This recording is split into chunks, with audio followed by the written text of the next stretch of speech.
रघु की पाव भाजी की एक गाड़ी थी। वो बाजार के बीचों बीच होने के कारण सभी लोग उसकी पाव भाजी के ठेले पर पाव भाजी खाने के लिए आया करते थे। तभी आनंद रघु से, अरे रघु भाई, मेरे लिए बढ़िया एक चीज पाव भाजी बना दो। हाँ भाई, अभी बना देता हूँ। रघु आनंद को गर्मा गर्म चीज पाव भाजी बना कर देता है और आनंद रघु से, अरे रघु भाई, तुम्हारे हाथों में तो जादू है जादू। मैंने ऐसी स्वादिष्ट पाव भाजी आज तक नहीं खाई। रघु के ग्राहकों को रघु के हाथ की पाव भाजी बहुत पसंद थी।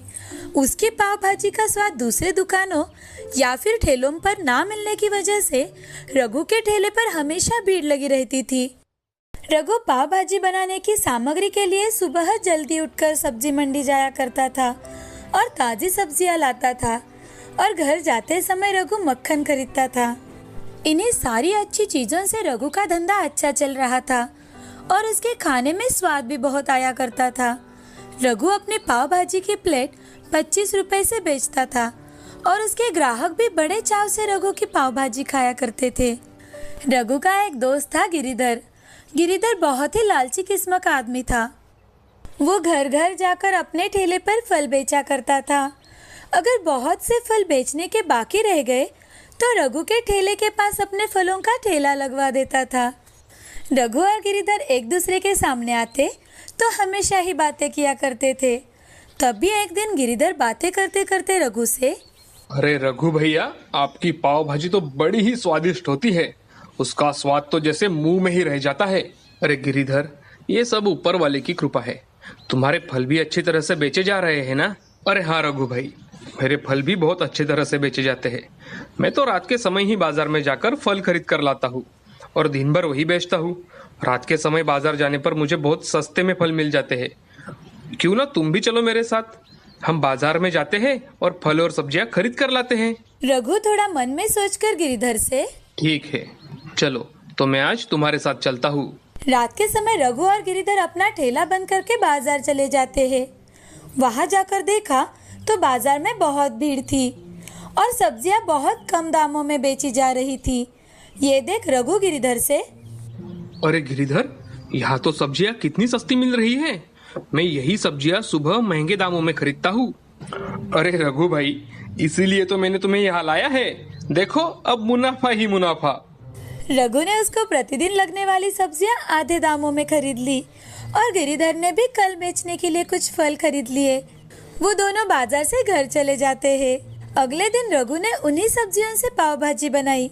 लोगों को पाव भाजी में फर्क समझ ना आने के कारण वो बड़े चाव से रघु की पाव भाजी खा रहे थे। ये देख रघु मन में, मेरे ग्राहकों को तो टेस्ट में कुछ फर्क ही नहीं पड़ा।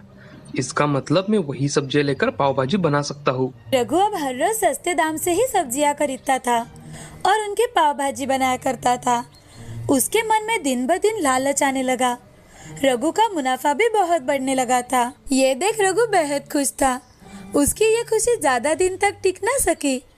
एक दिन रघु के ठेले पर एक आदमी आया और रघु से, अरे रघु भाई, मैं तुम्हारे ठेले से हर रोज पाव भाजी लेकर जाता हूँ। मेरा परिवार हर रोज तुम्हारी बनाई हुई पाव भाजी खाते हैं।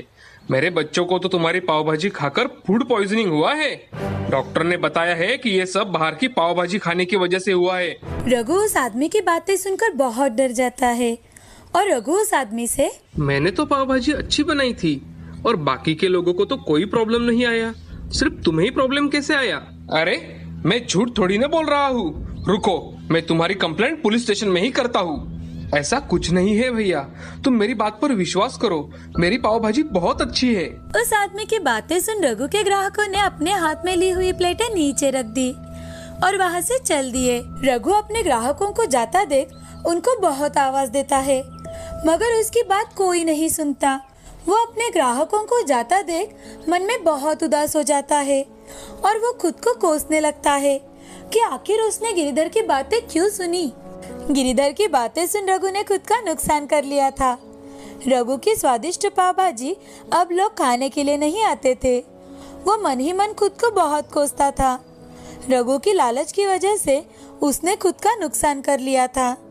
इस कहानी से हमें ये सीख मिलती है कि लालच बुरी बला होती है।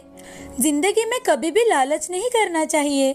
लालच से हमेशा हमारा नुकसान ही होता है।